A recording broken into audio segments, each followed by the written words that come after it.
Go ahead, shoot. Okay, let's see here. You, we sort of lost track of you when you were still in Four Non Blondes. We knew, for example, that the album sold 5 million copies worldwide, and you were opening for Neil Young and Prince and whatnot. We didn't really hear anything about you since that time, like why you pulled out of the band and other stuff. Maybe you could fill in the blanks there for us. Oh, hold on, I'm yawning.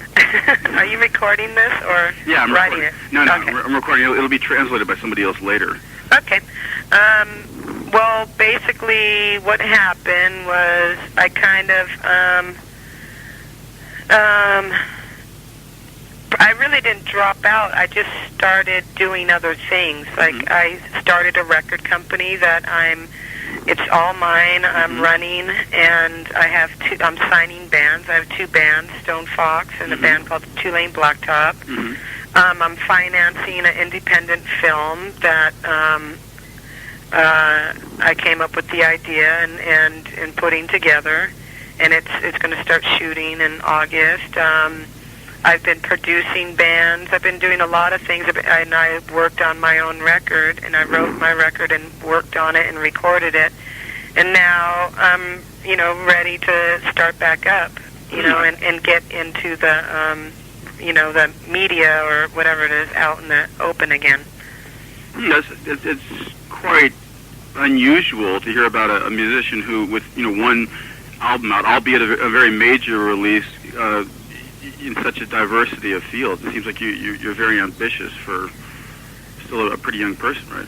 I think that I just don't settle on just because I'm doing, like, one thing is going well doesn't mean my life is set, For me, I need to do a lot of things to make me feel good and to make sure that I have a lot of things behind me that I can have options in my life, so I don't feel like all of a sudden like, oh my God, I can't be a rock star anymore. Now what am I going to do? It's like if I stop singing, well then I'll start producing bands. I'll do that for a living, or I'll, there's tons of things I can do, and I just don't limit myself to one thing. I'm just not a singer-songwriter. I love that about me, but there's a lot of things that we can do in this world, and I just want to be able to do them. Well, does that restlessness have anything to do with the fact that you left the band? I mean, did you find that you were too constrained as just a singer in a band, and you wanted to bust out of that mold? Well, probably. I think that it was, there's a big combination. Musically, I wasn't happy with Four Non Blondes, in a whole. I just I wanted to venture off and do more, and Four Non Blondes didn't, And so for me, it was just, okay, it's time to go. I did what I had to do here. Now I need to go, and get re-inspired by, other things. And basically that's why I left, because, I wasn't inspired anymore. And I wanted to do something completely different musically. Like maybe you could elaborate a little bit more on the musical. I mean, all we have to do is listen to their album, but maybe you could fill us in a little bit more on what the musical differences are between you. Well, I kind of just wanted to basically create an atmosphere and, have a more beautiful sounding record over a rock record, I know I can be a rock singer. I know I can hit all those high notes and jump around and scream and all that, but I don't need to do that anymore. I don't want to do that anymore, and I wanted to actually make an album that had a beginning, middle, and end, that musically goes somewhere, that, emotionally takes you somewhere, and sonically it's just this wall of sound, but it's not blaring at you. It's just a lot of things you take in on my record, and it's just mellow, and it's it's just more moody for me. I guess what we would call an artistic vision. That's what sort of took you away from the band there. Yeah, I guess so. But you had a really cushy position there. I mean, the band had sold a lot of records. Obviously, they were very capable musicians. At any time, did you think that man, I really shouldn't be doing anything this radical, making this radical departure? Yeah, for 1 second, and then I thought about that. But, you know, like, to me, it's the day I stay in something just because financially I'm stable, then is the day I might as well just kiss my musical, you know, career gone, you know, and kiss everything goodbye, because then I have nothing to live for. Mm-hmm. And I'm not that kind of person. It's like I'm starting over, but you know, I have my foot in the door this time, and I have more of a direction. I have more ambition. I have more heart now than I did before, and you know, money doesn't really get in my way. It's yeah, I was very popular. We sold a lot of records. I had a fat bank account and all that, but musically, you know, like I said, it wasn't doing it for me, and I just left, and I didn't really worry about what the after effect was going to be, and I still don't. I made the right decision, and I love my record, and I'm very, very happy with my decision. And right now, I guess, you know, you say you're wearing a lot of hats. Do you ever feel like you're overextended, that you have more responsibilities than you think you can meet? Yeah. Sometimes I walk around in my house and I just sit, you know, and I just stand there in the middle of the room going, what the hell are you doing, Linda? You know, I stress out a lot, you know, but it's that stress is what drives me. Yeah, it's a very sick relationship I have with myself. You know, me and my ambition are very sick. Linda, how old are you right now? I'm 31. 31. So yeah. You spent, I'm assuming, the majority of your 20s sort of nurturing this ambition there. I guess that you had a lot of frustration built up, and you're sort of now letting that fuel the fire. Not frustrations. I think, you know, any normal, you know, young 20-something kid, you know, goes through, what am I going to do with my life? You know, you reach, you know, when you're 18 or 19, you don't really have to worry yet. When you hit 20, you start going, oh, maybe I better start thinking about something I can do. When you hit 21, 22, it's that you've just got your drinking age, you go out and you go party. 23, 24 hits around, you start getting that nervous feeling in your stomach. 25, you need a goal, you need a direction, you know. So I think I went through the typical, you know, steps that a lot of people go through, but I think that, you know, at this moment, I'm just very hungry, and there's a lot of things I want to do, and I think there's a lot of things I'm capable of doing. I dare say your career path has hardly been typical, though. I mean, multi-platinum in your 20s, an entrepreneur, et cetera, et cetera. It seems like you're a very driven person. Well, I'm an Aries, man. I'm a control freak. I need to have things to control.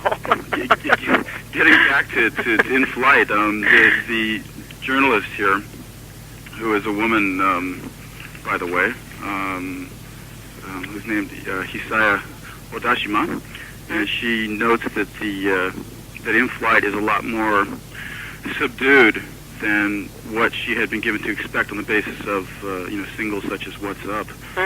You talked about wanting to make an album that had more breadth, that was more I forgot the words you used, sonic I think you said. Sonically, yeah, sonic. Yeah, and is this a reflection of your emotional state right now? Do you think you sort of matured? Is that the right word for? Yeah, I think I've matured a lot, but I think that also I'm just trying to change the way I'm going after things. Like, before, I used to use volume and abrasiveness and aggressiveness to get my point across. And now I'm trying to use emotions and mentality and to get my point across. I'm just trying to do it in a more subtle and more effective way. And I think that when you're calm subdued, not subdued, but just calm, relaxed. I think you can get your point across more. People will be more attentive to someone who's sitting there and talking to you in a very nice tone, and trying to tell you something over somebody screaming at you, in a harsh tone.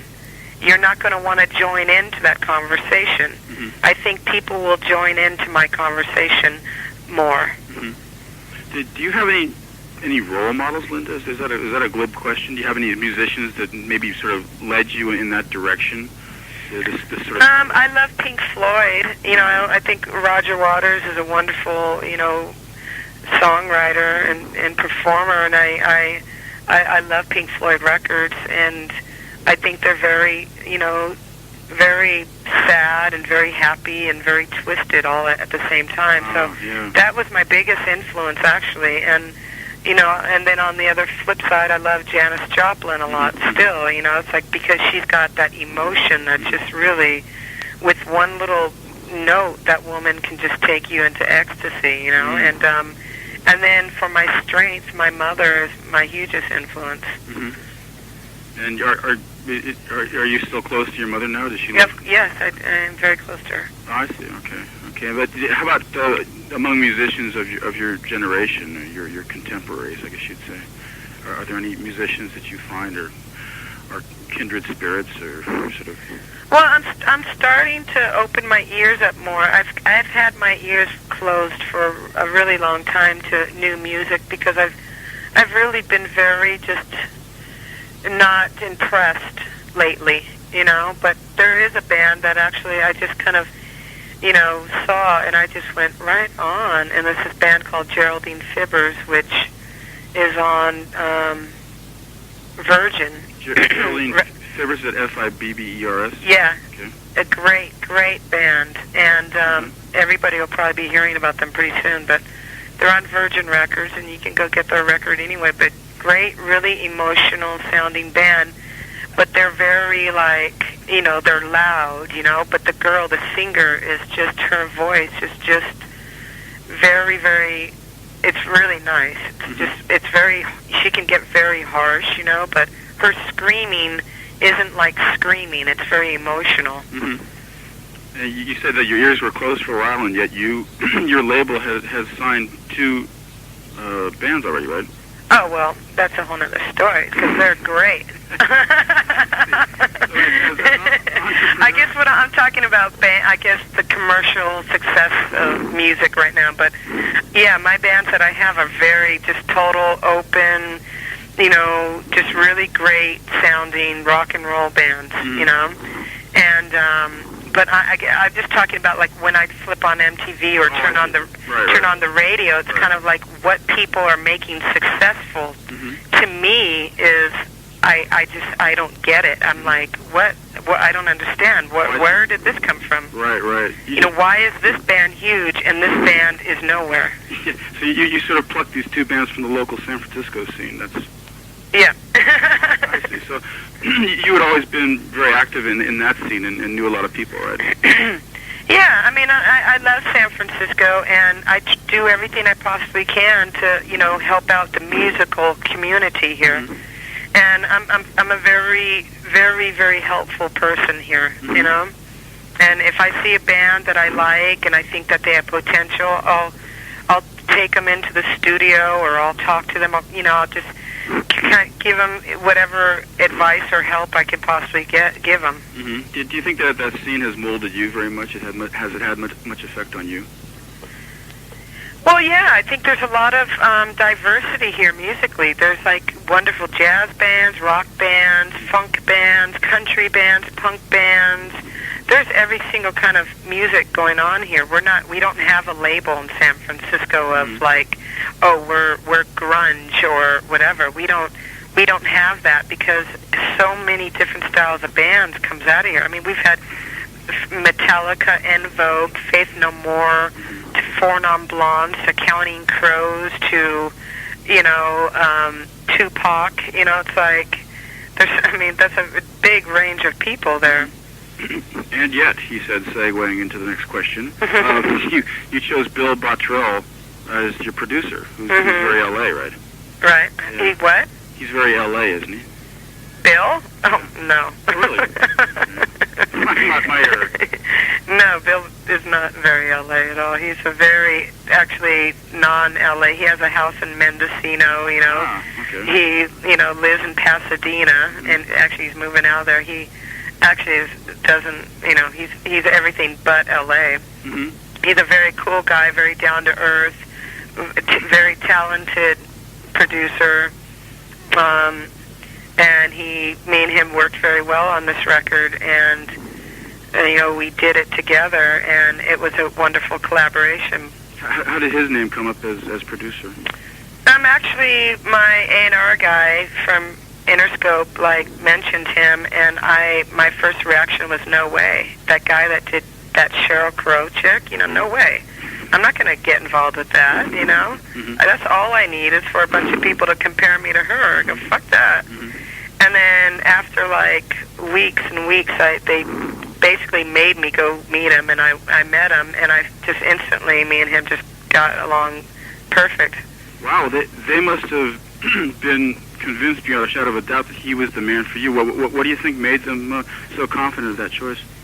Oh, well, I don't think it had anything to do with Bill's talent. I think it had everything to do with, their intentions aren't as, you know, as good as mine. Like, Interscope's intentions were, this guy, you know, got this girl, wrote all these songs for her, and she sold 10 million records. You know, that's what their intentions were, not because he was a swell guy. Mm-hmm. Right. You know, I didn't want to work with him because of that, you know, and but until I met him, I realized he was a really good guy, and I you know, had every direction, focus, and everything. I came in with the record, you know, and said, this is what I want, and when they would come in with, like, poppy little riff things, I said, nuh-uh, nope, not going on this record, sorry. I'm not making a pop record. Uh-huh. So there was a bit of haggling over the artistic direction. Yeah, you know, because, you know, everybody wanted me to make this, like, Four Non Blonde, What's Up kind of record, and I didn't want to do that. Mm-hmm. And I did everything I possibly could to get away from that. Right. And so so I'd be in the middle of recording, we'd be doing the track, and then all of a sudden I hear this, like, you know, really polished kind of guitar lick. I would stop and go, hey, who did that? No more of that, you know. And they go, come on, Linda, it really, you know, this is a great hook. And I'm like, I don't want a hook. Mm-hmm. The hook here is that there is no hook. Mm-hmm. So you can firmly state that you made no compromises along the way. No, I have not one compromise on this at all. I guess that to a certain extent with Four Non Blondes, you were sort of forced into certain compromises, as anybody in a group is. Yeah, well, you know, you get together you have 3 other people to consult with, you know, and it becomes the vote, you know, is majority. Like, how many people want to do this? You know, raise your hand, and it gets kind of like, okay, all right, I lost that vote, and you have to compromise a lot with the band because, you know, it was not my. Even though people considered me you know, I wrote the songs, I was the singer. Everybody was like, well, Linda, you were the leader of Four Non Blondes. I wasn't, because there was 3 other people. Right. And the song's success, is that about the disappointment that accompanies success here? This is the opinion of the journalist, by the way. No, that song is actually a song me and Bill wrote, and it was just like this song about, like, gosh, you know, because I want to be successful, but, you know, is being successful, you know, what is success, you know, and what is successful, and if I do get the success that I'm looking for, is it going to, you know, set me free of everything, you know, all my aggravations, all my frustrations, all my sadness, you know, whatever. Is it going to make me happy, or is it, you know, is it not? You know, so that's basically, it's just a question. It has nothing to do with, like, leaving Four Non Blondes or anything. It's just, I think, it's just a very honest, you know, song. So did you think, as a general rule, do you sing about your own personal experiences? Yes, there is not any fictional character in my songs at all. They're all based on my feelings. And you said in a previous interview that that there's a lot more, there are many more important things to life than just romance or love. This is a quotation from you in Japanese here, by the way, so I'm not sure exactly what you said. And I don't know where she read this. And she wants to know, is that still the philosophy you take now? Well, I don't know if that's a true statement, or I was probably drunk and I don't remember, but... so you don't take responsibility for that? You know, I mean, I guess everything to me, you know, passion is what I go by. Mm-hmm. I'm a very passionate person, but passion is love, passion is depression, passion is happiness, passion is a feeling that has all those other emotions in it. If you're passionate about something, to me, that's all you need to be. So, yeah, so in a sense, yes, I believe in love. I've never, you know, romance. I have a romance with my songs, you know. I have a romance with my records. I have a romance with, you know, everybody that comes into my life that adds something good to my life, that benefits me, you know. And you know, so if I am, I think maybe what the question is asking, am I like looking for love and ready to settle down? You know, that's what it sounds like. I don't know. I see. One reason she brought this up is because of the song "Taken," which is oh, right. Is that kind of a love on the rocks kind of thing? Well, it's just kind of like, actually, I wrote the song on just based on like how I think that I am affected by people. Like, somebody can be mean to me, somebody can be sweet, somebody can be sad, but I'm still taken by them. If my feelings, if I'm attracted or drawn to this person for whatever reason, I'm still taken by them no matter what they do to me. Ah, okay. So it's sort of a feeling of helplessness or just irresistible attraction. Well, no, it's not helplessness and not irresistible. It's just how you know, I don't, just because somebody tells me to fuck off doesn't mean I'm going to go tell everybody that, you know, they're a fucking asshole.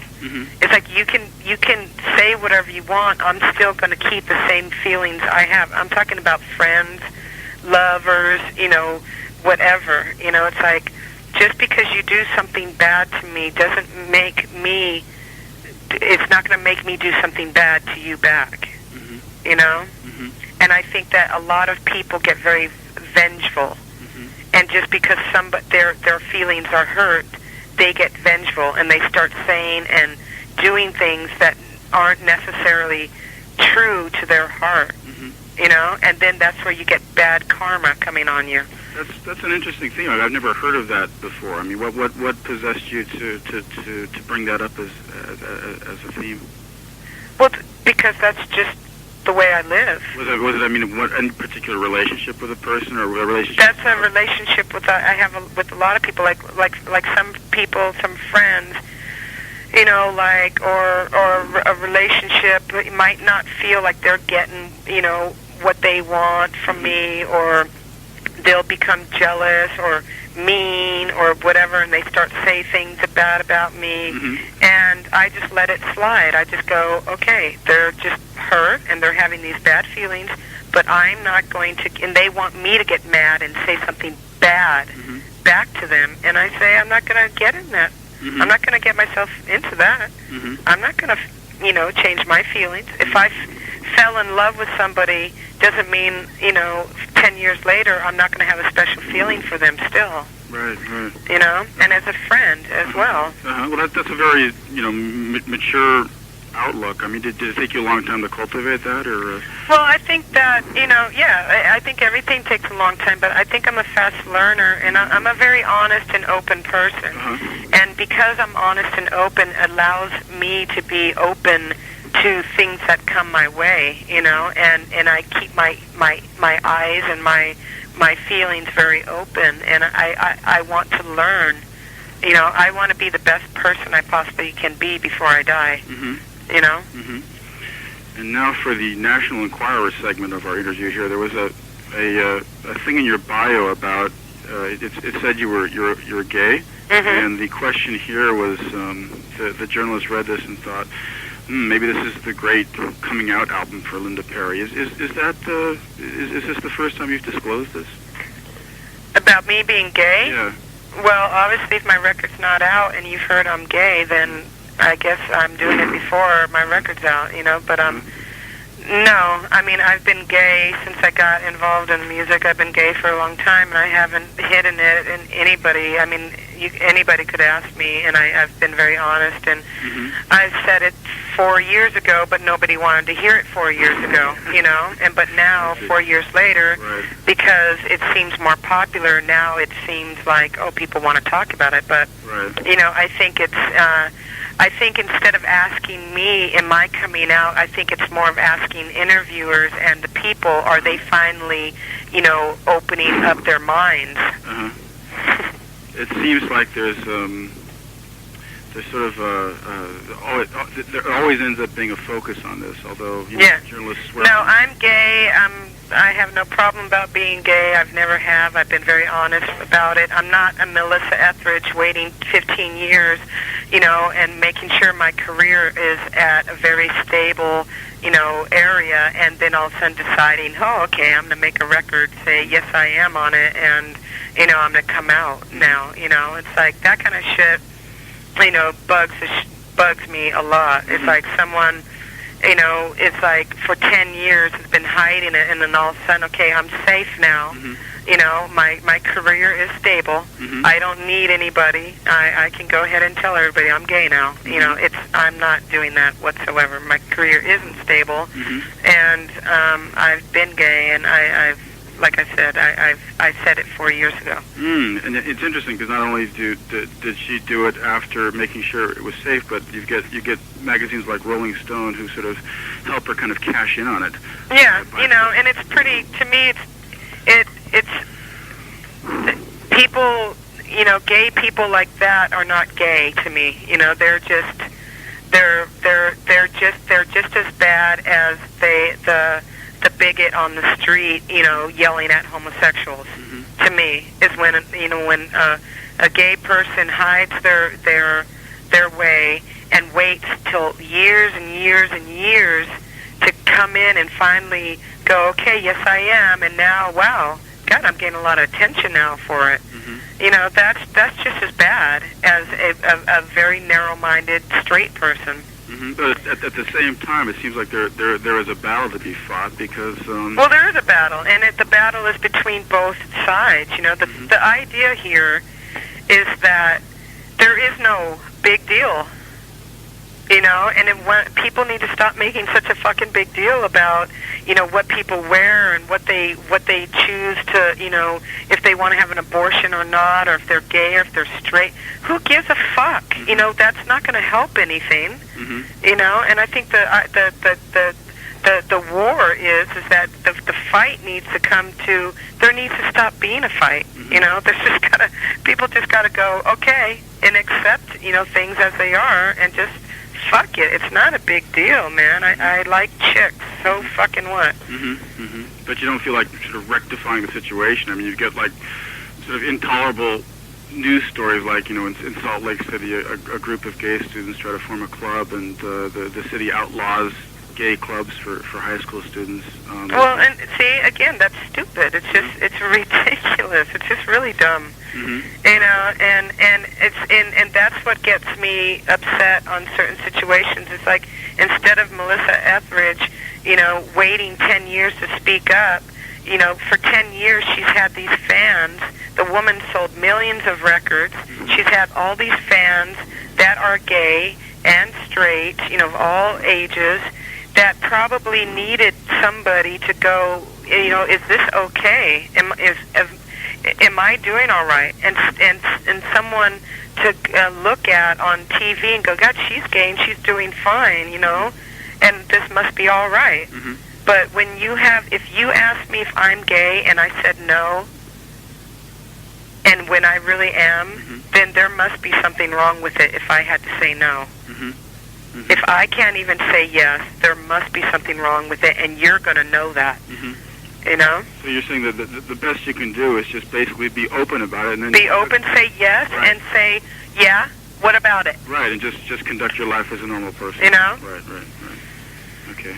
The interviewer here says that listening to your musical stylings, it seems like categories such as female or male seem to lose their significance. The ideal of women. Oh wait, what? The idea of like categorizing an artist by gender Mm-hmm.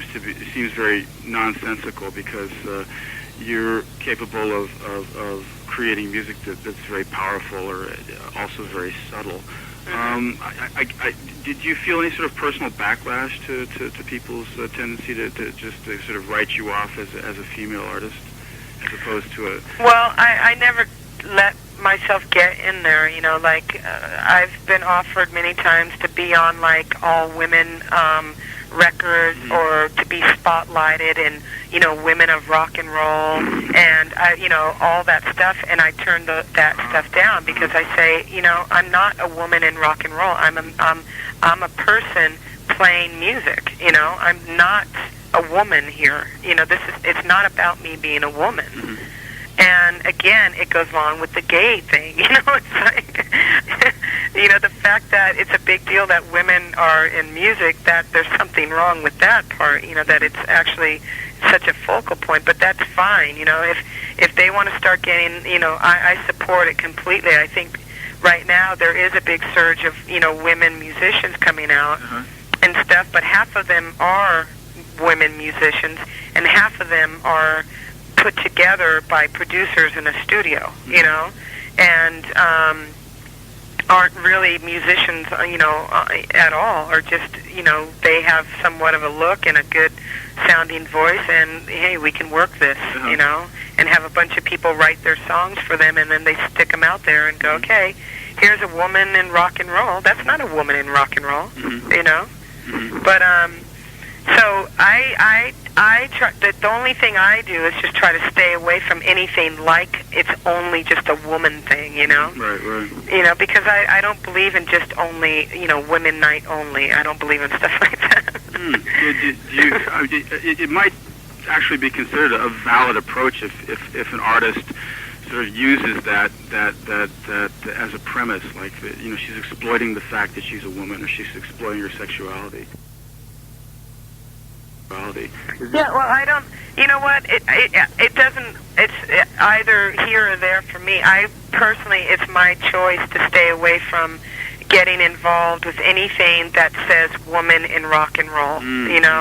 Because I don't. I personally feel that is, labeling and stagnating a situation that should not even be.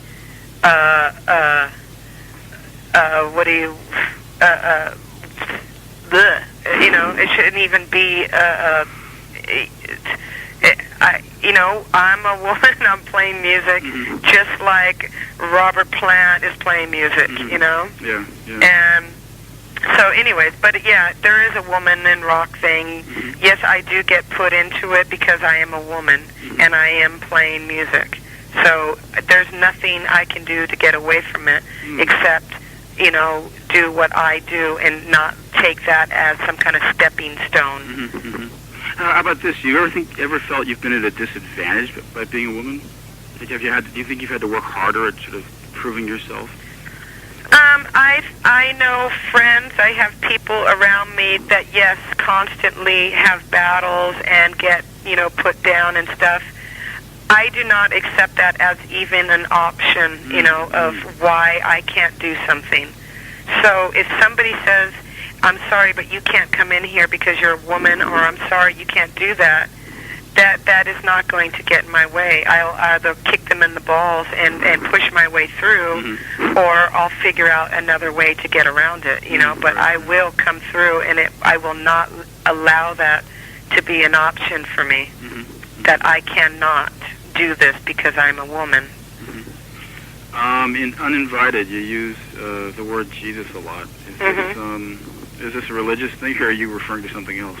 No, I think, well, basically the song is about sometimes how, again, it's like, unless you're me, you're not going to understand everything completely, but like one day I was kind of sitting in my house, and I'm not a religious person at all, you know, but one day I just had a lot of doubt, you know, and I was just wondering, God, you know, what am I doing here?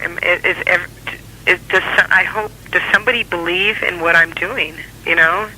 I believe, or I think I believe in myself, but does somebody else believe in me? And I was just talking to myself, and then I wrote the song, and it just came out like that because I was sitting there thinking that people must do this all the time. They must talk to they're talking to somebody, you know, and some people talk to Jesus, some people talk to God, some people talk to, you know, their dead grandmother, you know, and all this, and the song just came out that way, and for some reason it fit because it was just a very personal song about self-doubt.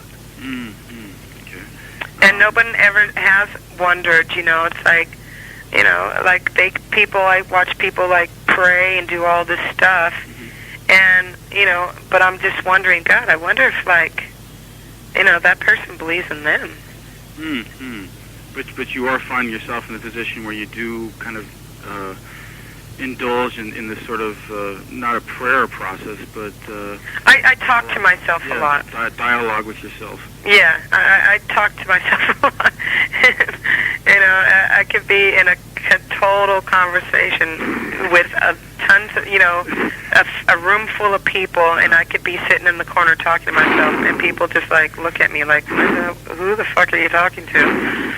And I just, sometimes I go in my own little world. I have a own little, you know, world of my own that I can retrieve to at any time, and that's my sanctuary. I see.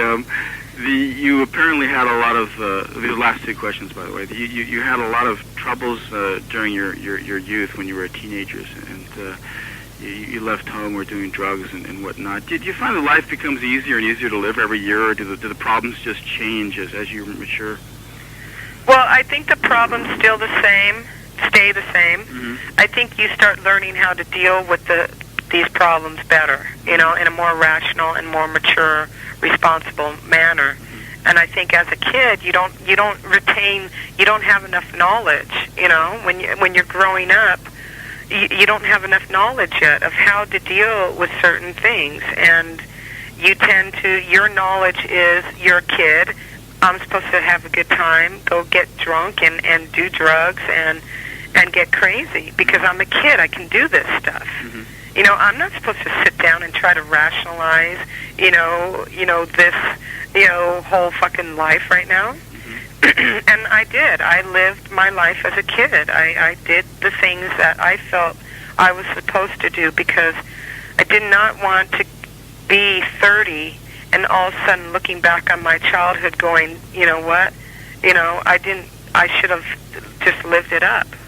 You know, because otherwise I'd be living it up right now when I need my brain and my physical presence right now.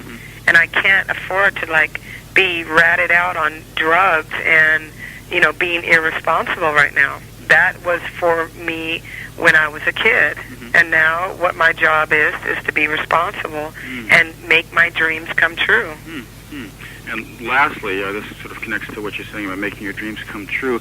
Do you think you've reached the point you've always endeavored to reach as an artist, or do you think that quest never really ends? That you're always going through? Yeah, that is a never-ending quest. I think I do believe that, you know, some people do reach that because I have very high expectations of my life. You know, I believe there's a lot of things I can do with my life and utilize all my time and my creativity and my imagination, you know, and I will do it until I sit down and, you know, I'm old and I can sit back and go, Phew, okay. I did it. All right. I'm really happy. I'm content. I can live with that, you know. And then I'll just retire and just, you know, listen back and to all the things that I've created and whatnot, and just enjoy everything. Right now, it's hard to. I do enjoy life, but sometimes I get too wrapped up in, you know, the things that I want to do that I forget to enjoy myself. But I guess your agenda includes many different things. For example, you're going to always want to make a better album. You're going to always want to have a better live performance. You're going to always want to sign a better band. I always want to. My whole, like I said, you know, like my whole theory in life is that I just want to be the best person I possibly can be in this lifetime, and that means you got to grow with everything. I cannot be stagnant. I cannot sit and tell you the same things, you know, that I said to the person before, you know, you. You know, I can't do the same interview twice. You can read every single interview I've ever done, and it will not read the same way ever. You know, because I'm learning how to be a better interviewee. You know. I want to learn how to make better mocha coffees. You know, it's like I want to learn how to make. and you want better hair every day. And yes, I want better hair. I want, you know, it's like I want to every single time I do something. The next time I do it, I want to do it better than the time before. I guess so. Even for driven people like yourself, there comes a day when you sort of wake up with a sense of crisis that you've become complacent. You know. Oh, you know, I just, like I said, I think I'm gonna one day just whack out and just like be, you know, locked up somewhere, and because I just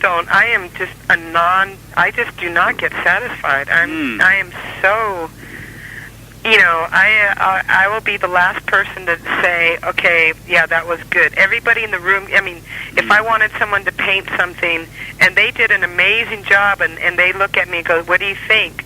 I'll say, well, it's all right. You know, I'm a very hard-ass person. Like, if you're looking for a compliment and a pat on the back, I'm, like, not a good person to get one from.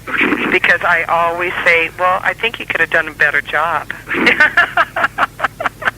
Whoa, boy, you make me hard to live with. I'm a dick, man. A classic type A dick. Okay, well, I can live with that because I don't have to live with you.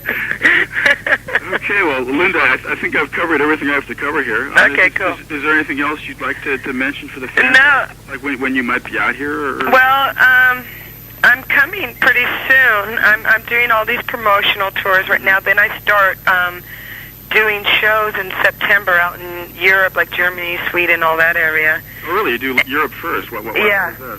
Well, because I just feel better and more confident in Europe. And I've released the record's not even released in America yet. I'm releasing it next month, and it's out in Europe. But I just want to take it easy, you know. I'm not in a big hurry right now with my. I just want to make sure that I do the right job with my record, and it's such a fragile record. And the only thing I would say, if people are getting it and they're listening to it, you have to listen to it a few times, you know, because you're not going to get it right off the bat. And you do have to listen to it and just try just to be, you know, calm and I guarantee my record will soothe you. I forgot to ask you, who are the musicians you'll be touring with? Oh, I have a whole new band I put together. They're great. It's like who are they? They're no names. They're a bunch of jazz musicians from San Francisco, John, Dan, Jeff, and Michael, you know, and I don't even know their last names. I just like, to be honest with you. I guess you'll learn those names when you get on the road. I got plenty of time to hang out with them. But they're great, you know, so I've been rehearsing with them, and it's a really, and the show always, you know, with me, the show will be, you know, heavier sounding than the record, you know, because when I get in a live situation, I I love performing live, and I tend to just really get very heavy, you know. Right. So it'll be a very great show to put, you know, it'll be a great record, you know, on the road to play. I'm very excited about doing that because it's been a long time too for me to play. Great. So that's it. Well, thank you very much, Linda. And I wish you best of Steve. luck then. All right, Steve, right? Yeah, Steve Harris. Okay. All right, I'll talk to you later. Okay then. Bye. Bye-bye.